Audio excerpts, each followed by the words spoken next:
भक्तों, भगवान गणेश बुद्धि, समृद्धि और संतान के दाता हैं। यदि आपके जीवन में संतान प्राप्ति में बाधा, संतान के स्वास्थ्य या भविष्य को लेकर चिंता या संतान से जुड़ी किसी भी प्रकार की समस्या है, तो आप श्री गणेश जी की आराधना और उनके मंत्रों का जाप अवश्य करें।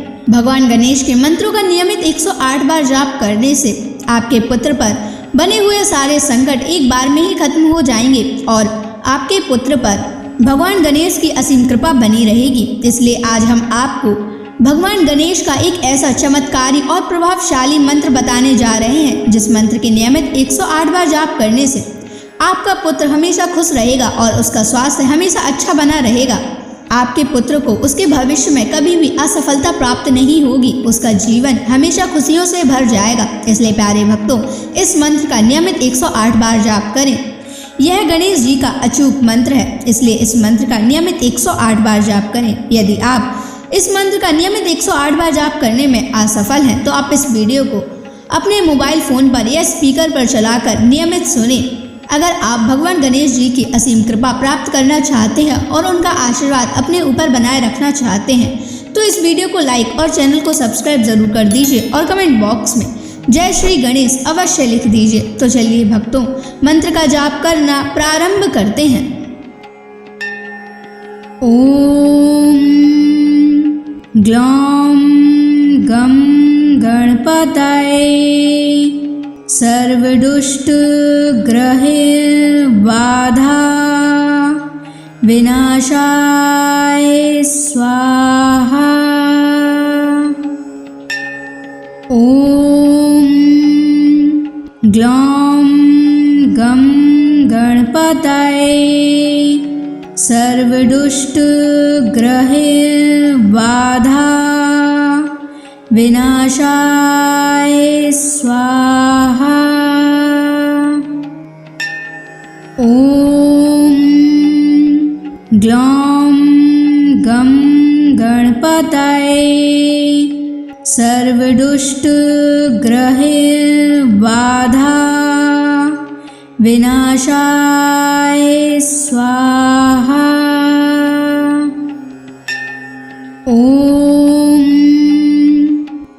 ग्लौम गम गणपतये सर्वदुष्ट ग्रहे बाधा विनाशाय स्वाहा। ओम ग्लौम गम गणपतये सर्वदुष्ट ग्रहे बाधा विनाशाय स्वाहा।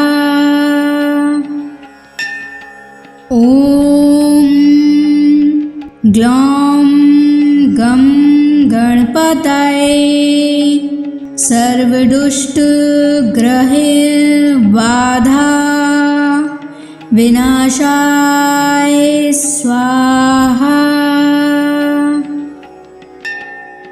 ओम ग्लौम गम गणपतये सर्वदुष्ट ग्रहे बाधा विनाशाय स्वाहा।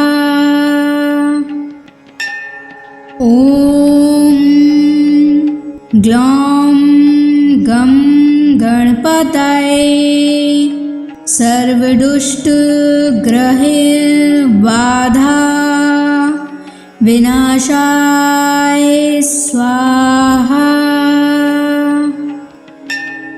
ओम ग्लौम गम गणपतये सर्वदुष्ट ग्रहे बाधा विनाशाय स्वाहा। ओम ग्लौम गम गणपतये सर्वदुष्ट ग्रहे बाधा विनाशाय स्वाहा। ओम ग्लौं गं गणपतये सर्वदुष्टग्रहबाधा विनाशाय स्वाहा। ॐ ग्लौं गं गणपतये सर्वदुष्टग्रहबाधा विनाशाय स्वाहा। ॐ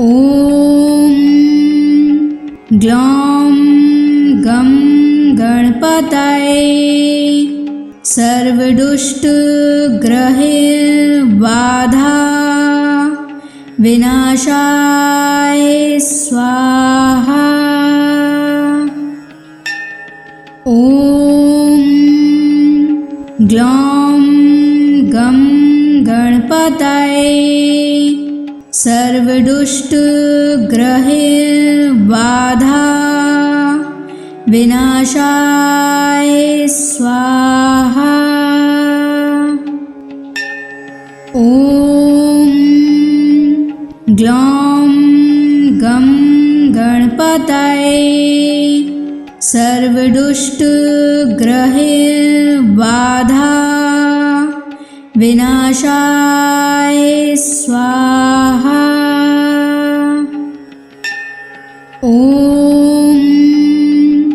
ग्लौं गं गणपतये सर्वदुष्टग्रहबाधा विनाशाय स्वाहा। ॐ ग्लौं गं गणपतये सर्वदुष्टग्रहबाधा विनाशाय स्वाहा। ॐ ग्लौं गं गणपतये सर्वदुष्टग्रहबाधा विनाशाय स्वाहा। ॐ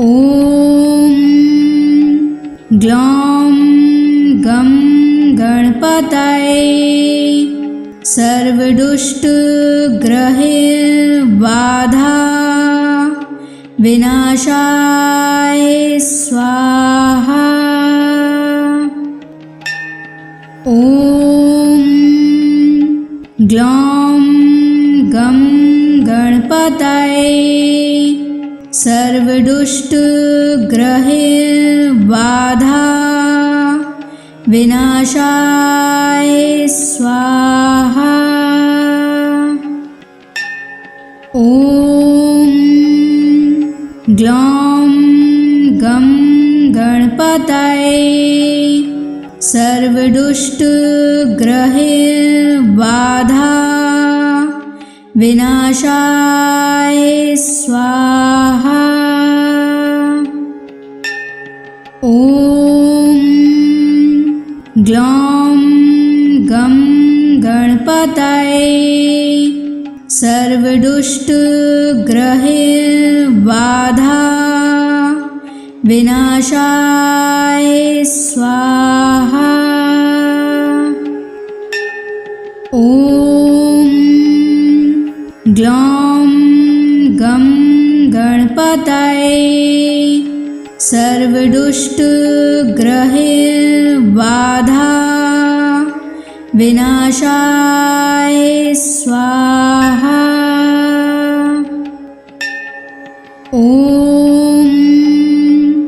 ग्लौं गं गणपतये सर्वदुष्टग्रहबाधा विनाशाय स्वाहा। ॐ ग्लौं गं गणपतये सर्वदुष्टग्रहैर्बाधा विनाशाय स्वाहा। ॐ ग्लौं गं गणपतये सर्वदुष्टग्रहैर्बाधा विनाशाय स्वाहा। ॐ ग्लौं गं गणपतये सर्वदुष्टग्रहैर्बाधा विनाशाय स्वाहा। ॐ ग्लौं गं गणपतये सर्वदुष्टग्रहैर्बाधा विनाशाय स्वाहा। ॐ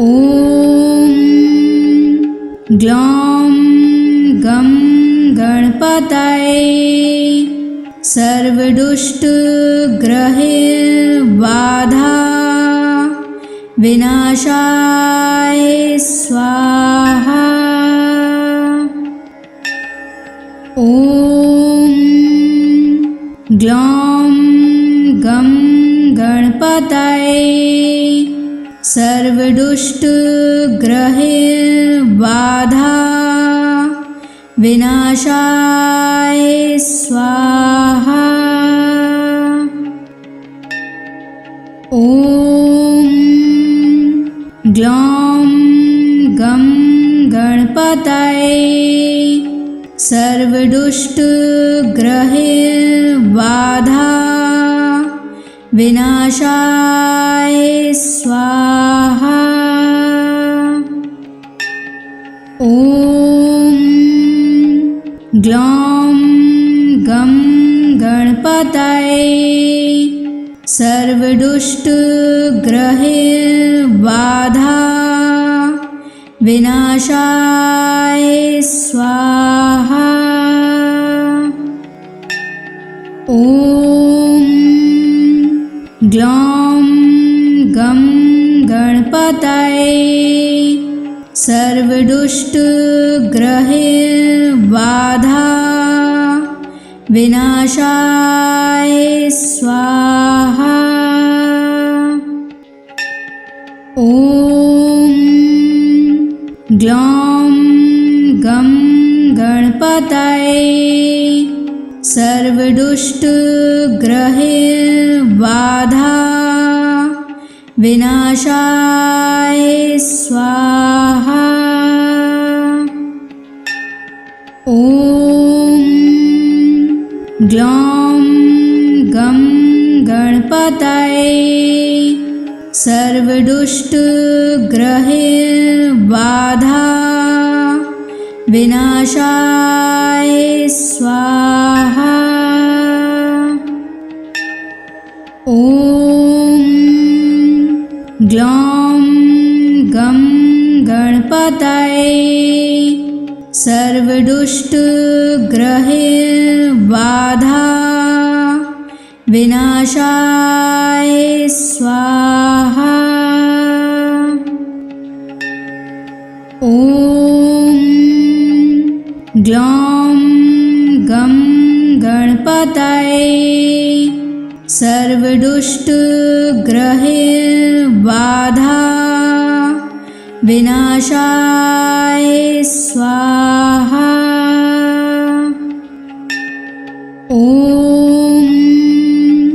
ग्लौं गं गणपतये सर्वदुष्टग्रहैर्बाधा विनाशाय स्वाहा। ॐ ग्लौं गं गणपतये सर्वदुष्टग्रहैर्बाधा विनाशाय स्वाहा। ॐ ग्लौं गं गणपतये सर्वदुष्टग्रहबाधा विनाशाय स्वाहा। ॐ ग्लौं गं गणपतये सर्वदुष्टग्रहबाधा विनाशाय स्वाहा। ॐ ग्लौं गं गणपतये सर्वदुष्टग्रहबाधा विनाशाय स्वाहा। ॐ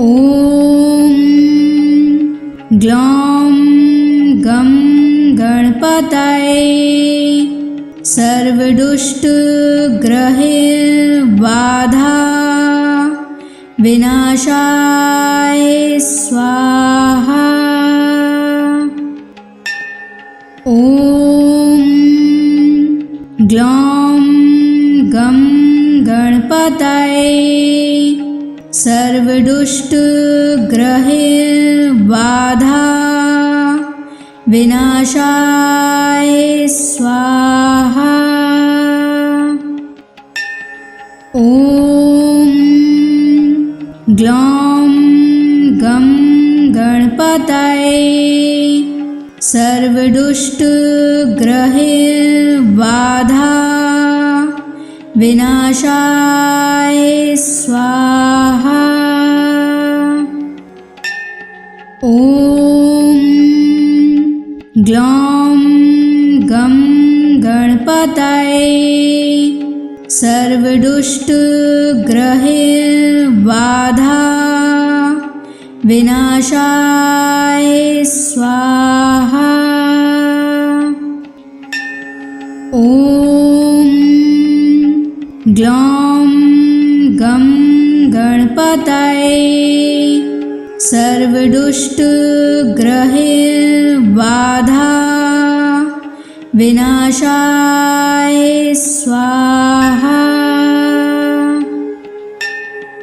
ॐ ग्लौं गं गणपतये सर्वदुष्टग्रहबाधा विनाशाय स्वाहा। ॐ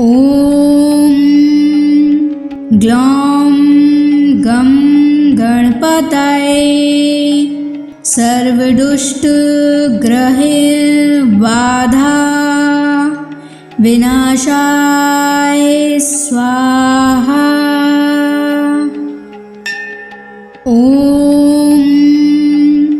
ग्लौं गं गणपतये सर्वदुष्टग्रहबाधा विनाशाय स्वाहा। ॐ ग्लौं गं गणपतये सर्वदुष्टग्रहबाधा विनाशाय स्वाहा। ॐ ग्लौं गं गणपतये सर्वदुष्टग्रहबाधा विनाशाय स्वाहा। ॐ ग्लौं गं गणपतये सर्वदुष्टग्रहबाधा विनाशाय स्वाहा। ॐ ग्लौं गं गणपतये सर्वदुष्टग्रहबाधा विनाशाय स्वाहा। ॐ ग्लौं गं गणपतये सर्वदुष्टग्रहबाधा विनाशाय स्वाहा। ॐ ग्लौं गं गणपतये सर्वदुष्टग्रहबाधा विनाशाय स्वाहा। ॐ ग्लौं गं गणपतये सर्वदुष्टग्रहबाधा विनाशाय स्वाहा। ॐ ग्लौं गं गणपतये सर्वदुष्टग्रहबाधा विनाशाय स्वाहा। ॐ ग्लौं गं गणपतये सर्वदुष्टग्रहबाधा विनाशाय स्वाहा। ॐ ग्लौं गं गणपतये सर्वदुष्टग्रहबाधा विनाशाय स्वाहा। ॐ ग्लौं गं गणपतये सर्वदुष्टग्रहबाधा विनाशाय स्वाहा। ॐ ग्लौं गं गणपतये सर्वदुष्टग्रहबाधा विनाशाय स्वाहा। ॐ ग्लौं गं गणपतये सर्वदुष्टग्रहबाधा विनाशाय स्वाहा। ॐ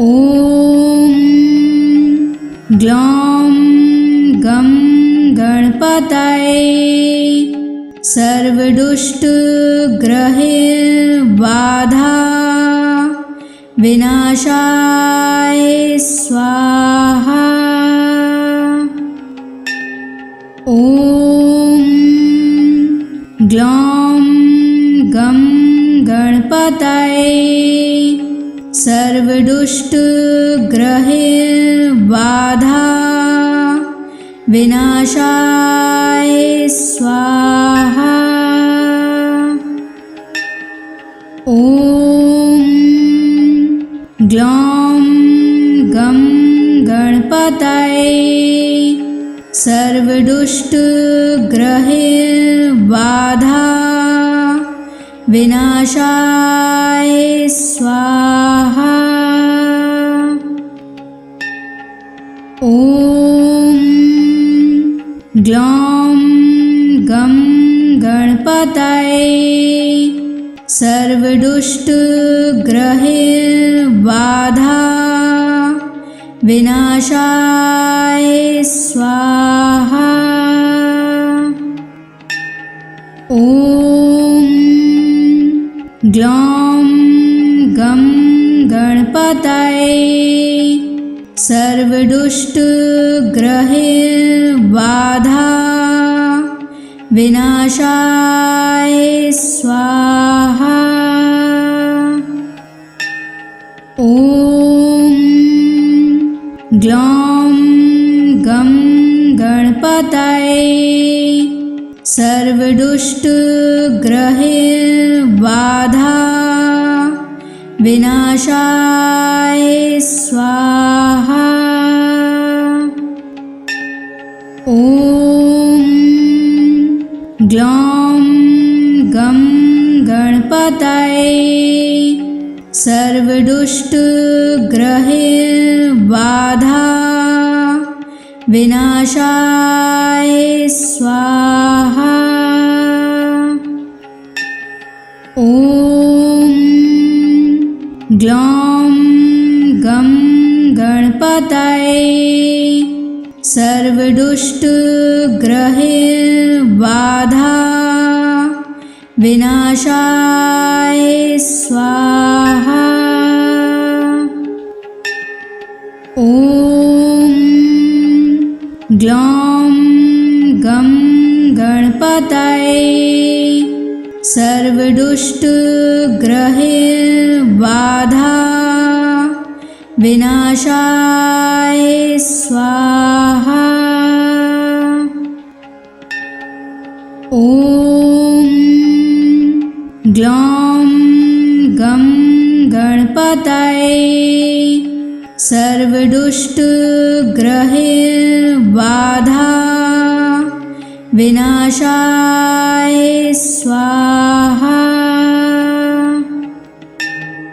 ॐ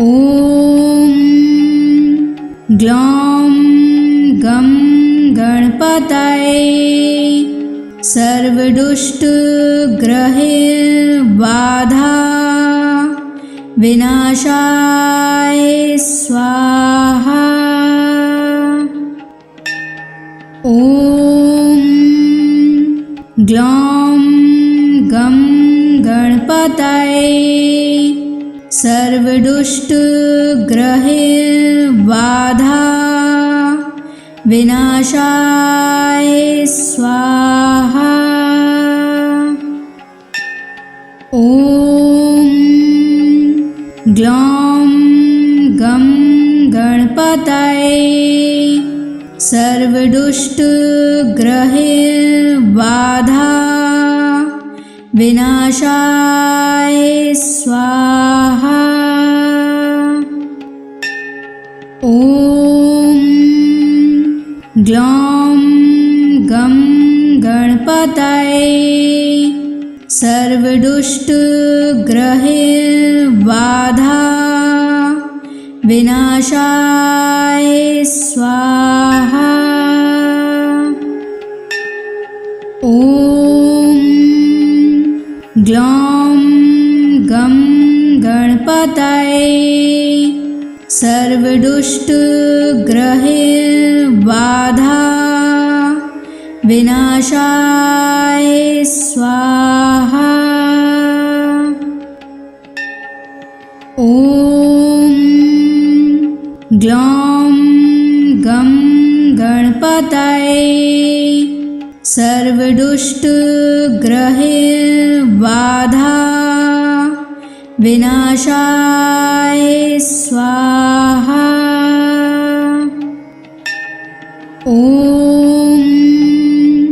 ग्लौं गं गणपतये सर्वदुष्टग्रहैर्बाधा विनाशाय स्वाहा।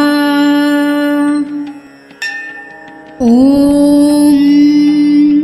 ग्लौं गं गणपतये सर्वदुष्टग्रहैर्बाधा विनाशाय स्वाहा। ॐ ग्लौं गं गणपतये सर्वदुष्टग्रहैर्बाधा विनाशाय स्वाहा।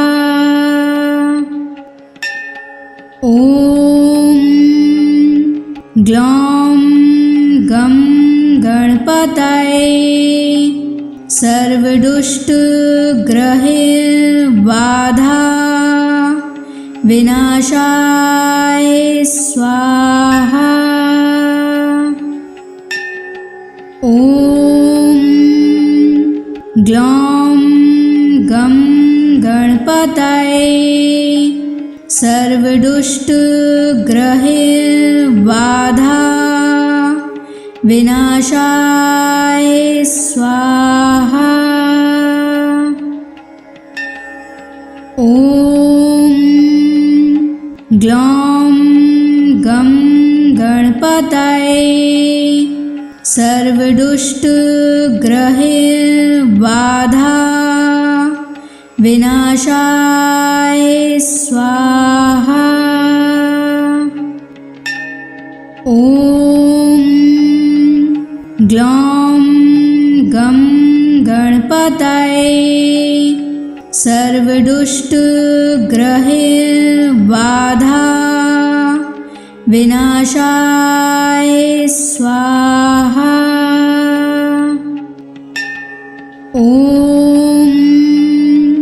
ग्लौं गं गणपतये सर्वदुष्टग्रहबाधा विनाशाय स्वाहा। ॐ ग्लौं गं गणपतये सर्वदुष्टग्रहबाधा विनाशाय स्वाहा। ॐ ग्लौं गं गणपतये सर्वदुष्टग्रहबाधा विनाशाय स्वाहा। ॐ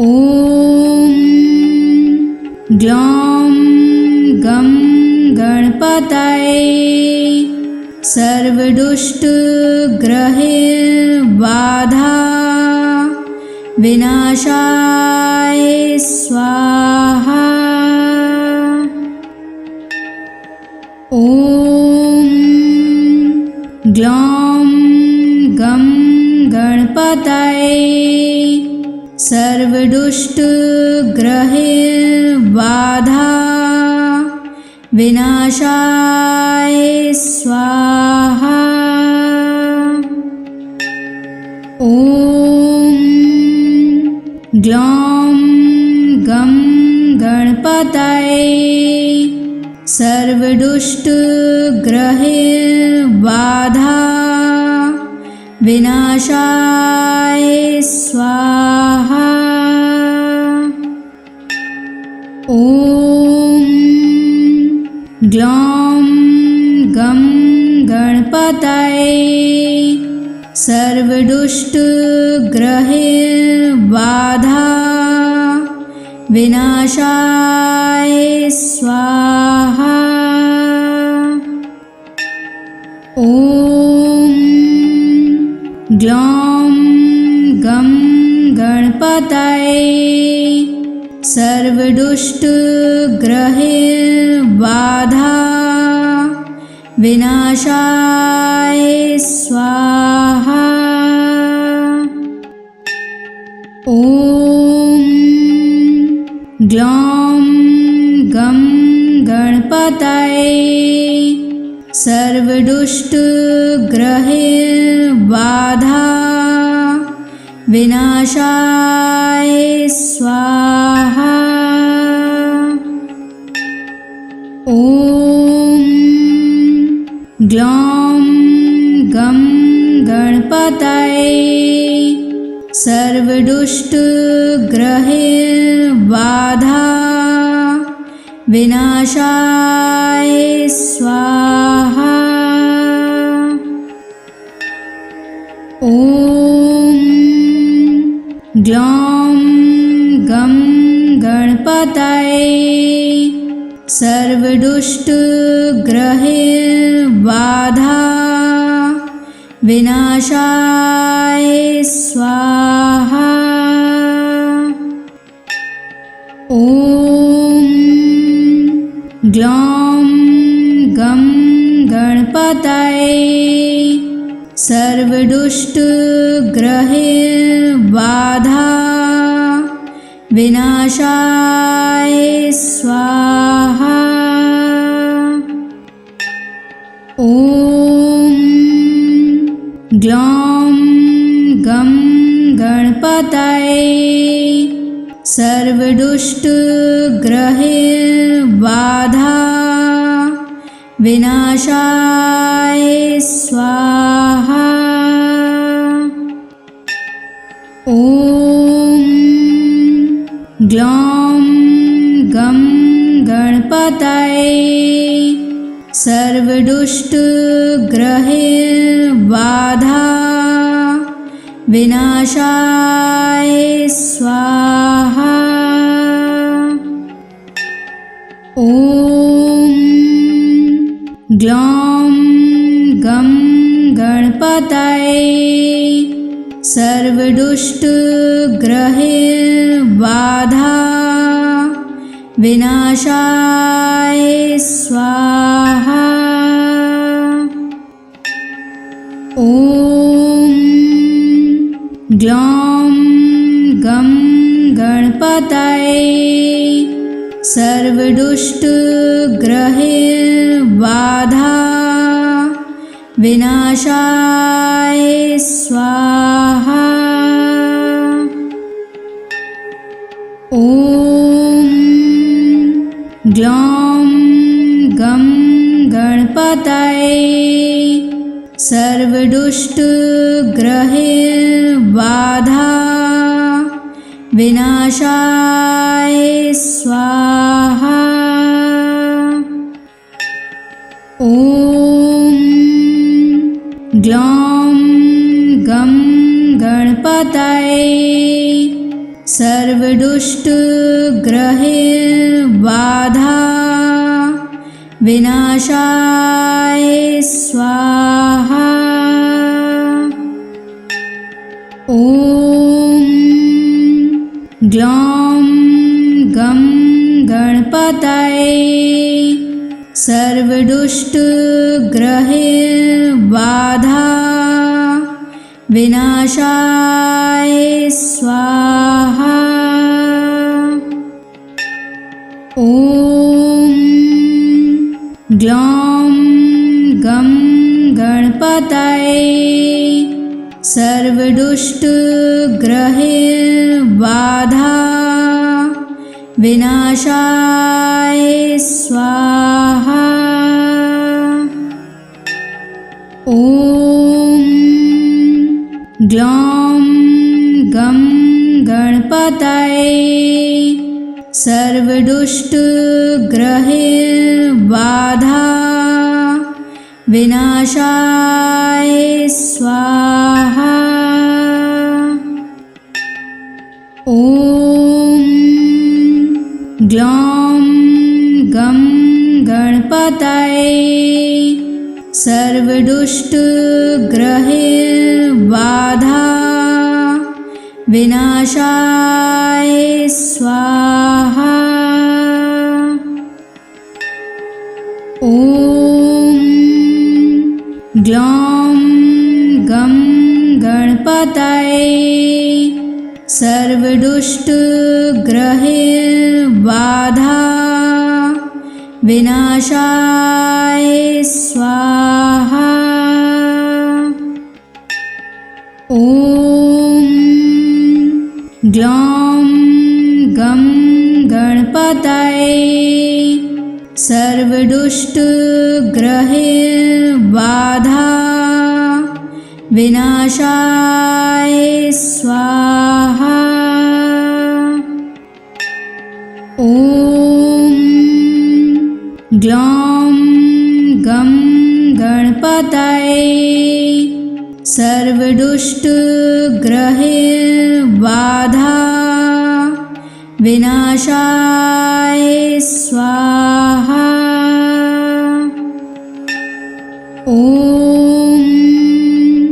ग्लौं गं गणपतये सर्वदुष्टग्रहबाधा विनाशाय स्वाहा। ॐ ग्लौं गं गणपतये सर्वदुष्टग्रहबाधा विनाशाय स्वाहा। ॐ ग्लौं गं गणपतये सर्वदुष्टग्रहबाधा विनाशाय स्वाहा। ॐ ग्लौं गं गणपतये सर्वदुष्टग्रहबाधा विनाशाय स्वाहा। ॐ ग्लौं गं गणपतये सर्वदुष्टग्रहबाधा विनाशाय स्वाहा। ॐ ग्लौं गं गणपतये सर्वदुष्टग्रहबाधा विनाशाय स्वाहा। ॐ ग्लौं गं गणपतये सर्वदुष्टग्रहबाधा विनाशाय स्वाहा। ॐ ग्लौं गं गणपतये सर्वदुष्टग्रहबाधा विनाशाय स्वाहा।